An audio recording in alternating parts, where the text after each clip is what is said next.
Elizabeth Warren tried to save her sinking presidential campaign by denouncing Bernie Sanders as a sexist.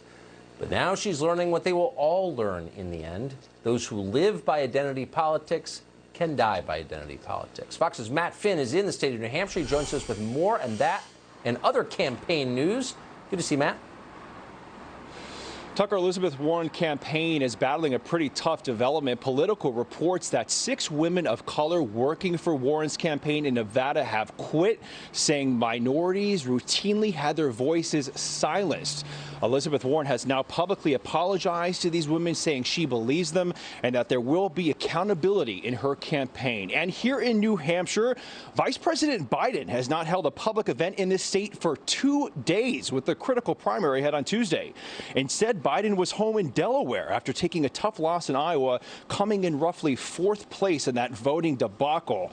The Biden campaign insists it had a record week of fundraising, and Biden focused on local TV interviews earlier this week.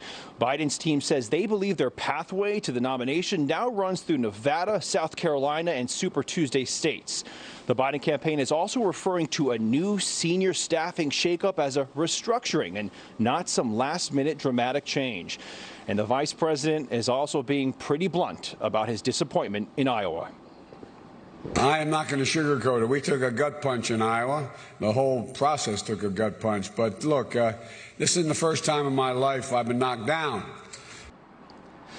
Biden's team says at the Democratic debate tonight, Biden is going to try to differentiate himself from frontrunner Pete Buttigieg. Tucker. Matt Finn for us in New Hampshire. Thanks so much. Someone might want to remind Joe Biden that there is, in fact, a New Hampshire primary next week.